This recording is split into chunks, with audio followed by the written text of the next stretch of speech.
In today's video, we're going to be talking about potentially the most unique race inside of Mirandus. These 5 exemplars have some really cool skill sets that I think, if utilized correctly, could potentially run the entire Mirandus economy. That's a pretty hefty statement, so I'll get into why I believe so here in the video. And today's actually the 4th video in the video series where I break down each race inside of Mirandus and I give my own thoughts and speculation on each exemplar within that race. And in today's video, if you haven't guessed, we're going to be talking about the Halflings. But before we get too far into the video, I first want to introduce myself if you haven't met me yet. So my name's Jake and I make speculative yet very informative content on the blockchain MMO Mirandus. And I do this by taking all the information we've learned so far and breaking it down into small, digestible videos like this one for you guys to watch. So if you're looking for more consistent Mirandus content and updates, then hit that subscribe button. I'd love to see you on this page again.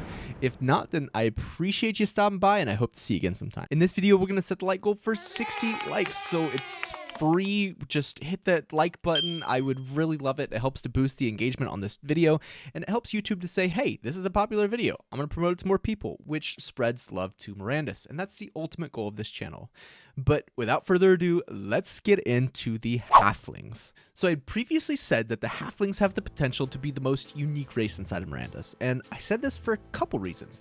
Number one, the long songs. The long songs are super cool. Their ability, and I'm not going to get too detailed right now because that's for later on in the video, but I think if the long song's ability is what I think it is, then they're going to be a super fun exemplar to play as. Reason number 2 is the Proud Hearth, and the Proud Hearth is super important in the Mirandus economy.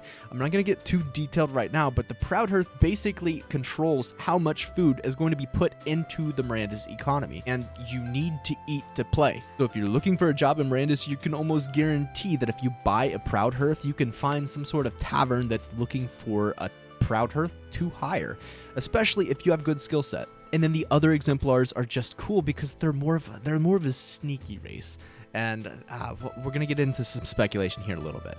Now, in the Halfling race, you have 5 exemplars. You've got the Even Strides, you've got the Long Songs, the Mumsins, the Proud Hearths, and the Neverlooks. And we're going to kick this video off by talking about the Even Strides first. Now, I've prefaced this in other videos, but I want to say that I get all of this information from a website called learnmirandus.com.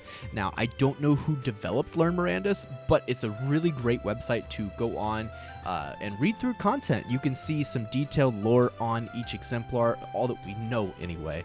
And I believe this all came from previous Medium articles that were released. So it's a really cool read, and it gives way more detail than OpenSea descriptions do for each exemplar. So here's what Learn Mirandus has to say about the Even Strides. A lesser-known feature of the Halfling breed is the Even Strides. Even though Halflings are shorter than most humans, these movement specialists are able to perfectly organize the forces involved to create the most efficient method of running no matter the terrain.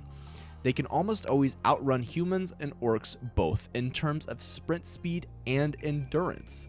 Even Strides can use running as a way of getting around because they have great balance and can manage their weight distribution. Even Strides are the most common type of Halfling. Even Strides are able to run with less energy cost as exemplars due to the swiftness trait, which allows them to operate at full speed for a short duration. Okay, so there's a few things to break down here. Number 1, and the most obvious, is these guys are able to run faster and cost less energy according to this article.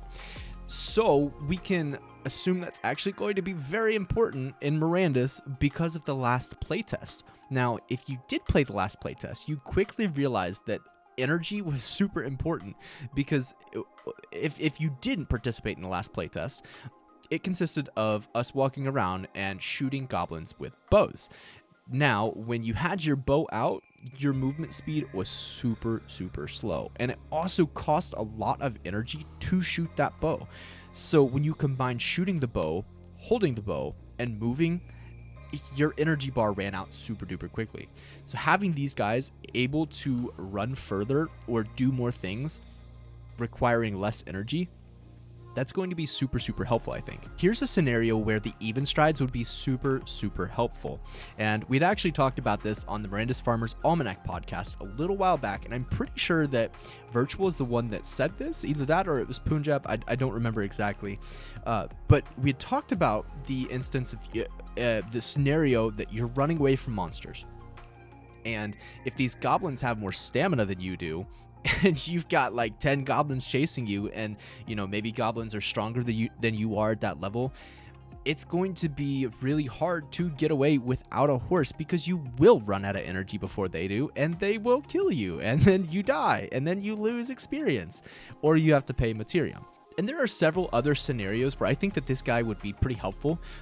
He could be useful in scouting, in just moving from place to place quickly. For example, in the very beginning, once we're just placed inside of the world and everyone disperses in different directions to try and find whatever first, I think having one of these guys to run as quickly as you can to place down your deed is going to be a pretty important thing to have. Because if you think about it, you've got the even strides that are zooming and they don't run out of energy very quickly, versus the dwarfs that are trying to hobble along. I'd much rather pick the even stride than any other race or exemplar in general to get somewhere quickly. Now, the next exemplar we're going to talk about is the Long Song. Here's what it has to say about the Long Song. The smallest people on Mirandus are the little folk or halflings. They're the happiest of Mirandus' inhabitants, since they make up the majority of its writers, storytellers, and musicians. They prefer to live quiet existences so that they may create beautiful things without being distracted by a chaotic world. The tales and songs of Mirandus are full of little folk who play a part in every story. The Long Songs, a race of halflings that have excelled at music, are the most accomplished among them. A friend of the Long Songs is someone who keeps you company as well. They claim that the Long Songs hide tremendous magic within their songs, and that the elders may cast spells from sound. The bonus of halfling Long Songs is that when they play music, they receive a reduction in energy cost for spells. This is the exact reason that I thought that halflings could be the coolest race inside of Mirandus. Because imagine being out on the battlefield and playing music, since there will be no in-game music, adding music to the battlefield that actually buffs your allies, or that does magic damage, or it does some sort of magic spell. Now, I think that would be really cool, because that's going to give it a more genuine feel, in the sense that you are creating the music, and if you are good at the music, maybe it's going to make the fight a little bit more intense, because you actually do have that in-game music, and it's actually giving you bonuses. Now, as opposed to that, maybe if you suck at music and you're trying to play music to buff your allies, maybe the battle music sucks and it kind of takes a little bit away from the fight scene. I don't know. I just think that would be a really fun thing to add to the game, especially since they have said there will be no in-game music. Maybe adding some sort of instrument inside the game where these guys can help buff would be pretty dang cool. Now, the next exemplar we're going to be talking about is the Mumsens. It says, deep in the hilly halfling region, there is a little-known hamlet known as Mumsend, which is sometimes called the Quiet Village. The inhabitants of this tight-knit neighborhood are mostly members of the clan known as the Mumsens. These halflings are generally perceptive spectators who seldom speak. The Mumsens' ability to move silently is one of a kind. In other words, the Mumsens are masters in the field of creeping up without being noticed. Within their community, society is designed around individuals who are particularly good at not only speaking up on others, but also avoiding being sneaked up upon themselves. Whisper is the game that determines public standing in Mumsen. And while it may appear to be a silly game, the outcomes are enforceable across the town. Whisper has a complex set of rules, but the basic idea is that the Mumsens try to sneak up on their pals and neighbors and scare them out of their minds with a quiet greeting. The Mumsens are known for moving in almost complete silence, thanks to their trait called Stilled Passage. This can allow them to sneak into areas filled with dungeon creatures or pick pockets, making it just a bit easier for them to line their purses. So these guys are going to be pretty cool. They're going to be super sneaky exemplars in Mirandus, and having someone that can move through dungeons and maybe scout out treasure while not being noticed, is going to be a really, really cool trait to have, because chests could be worth literally thousands of dollars inside of the game. So having an exemplar that can scout ahead and see those things would be really, really helpful. Now, I don't know if theft is actually going to be a thing in Mirandus. I wouldn't imagine so. So I'm not sure what they're talking about as far as lining their purses. And I don't think that you'll be able to pickpocket NPCs. Maybe you'll be able to pickpocket monsters, which would actually be kind of a cool mechanic, and maybe get some of their loot without even fighting them. Ooh, I kind of like that. Hey, dev team, if you're listening, put that in the game, or like figure out something with that, because that's actually a really neat and fun idea. So I hope that they do something with that. Now, the next exemplar we're going to be talking about is the Proud Hearth, and here's what it has to say about the Proud Hearth. The tiny people of the world known as little folk are also known for their great pleasure and appreciation in eating and drinking. These characteristics are rather odd for a race that is much smaller than humans, yet they are real. The most talented halfling chefs are revered in much the same way that certain royal families are in other countries, and their cuisine is suitable for any king in Mirandus. The Proud Hearths are known as the greatest chefs among the halflings. A Proud Hearth halfling's culinary specialty is preparing a vast meal in record time, no matter how many people are involved. It is claimed that even with just a few ingredients, a Proud Hearth can prepare an extravagant multi-dish dinner that will be remembered fondly by entire parties for the rest of their lives. Hearth masters are a feature found in some Proud Hearths that reduce the energy cost of cooking and brewing. So there's a few things to say about this. Number one, first of all, reduced energy cost and potentially reduced speed while cooking is going to be very, very important, because food is going to be a consumable inside of Mirandus, obviously. So when you eat, you're going to need to eat again and again and again. And these dishes are going to need to be made by somebody. So if you have 10 people in your tavern, 50 people in your tavern, you're going to need to produce food as quickly as possible, or else you could be losing business. Hence why I think that having these guys would be really, really important if you own a tavern or if you plan on making food. It had also mentioned something about using less ingredients. I don't know if that's actually going to be a thing.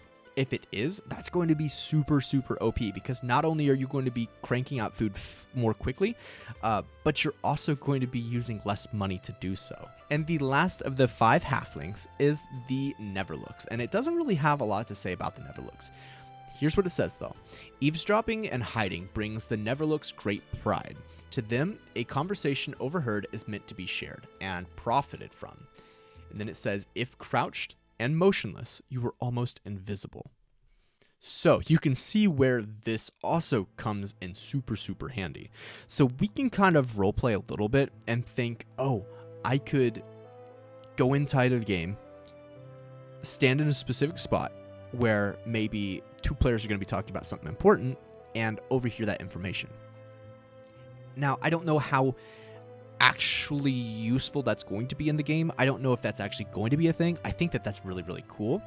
But I would also imagine that if people are talking about something really important, they probably wouldn't be in the in-game chat. You know, they would probably be in a Discord call, or they wouldn't say anything super duper important like that. But it is fun to think about that. I do think that these guys will be useful in dungeons. You know, maybe mapping out a monster's walking patterns, or just sneaking in general into a dungeon by yourself. This is going to be a great solo class, by the way. Sneaking into a dungeon by yourself, and if you start getting chased, maybe you can go around the corner, crouch really quick, and then be good and lose all aggro. So you can also run around and search for chests all by yourself. That's where I think that this exemplar is going to be the most useful inside of Mirandus, is being a solo player. Now, he could definitely be used in group settings, also scouting ahead and such, but I think that this is going to be mainly for solos. That's pretty much everything I had to say about the halflings. I think that they're, in general, a really, really cool class. I love the idea of the long songs, and if pickpocketing monsters is going to be a thing in the game, I want one. You know, because if you can get loot from a monster without actually fighting the monster, That would be insanely cool. One last thing before I end the video is I wanted to talk about really quickly the Masters of Materium. So the Masters of Materium is a really cool guild that owns a ton of assets in Mirandus that are looking for people to join and kind of grow their community. If I'm speculating in chat about Mirandus, that's typically where I am, and it's fun to hop in there and just talk with like-minded people. All the people in there are super excited about Mirandus, so if you're looking for a really fun place to sit down, chat with some people, and also play Mirandus together, join the Masters of Materium. I'll put the link in my bio, and let me know if you joined because of this. Hit me up in the Discord and let's chat a little bit. But that's everything I had for you guys. I appreciate y'all watching, and I'll catch you in the next one. Peace, guys.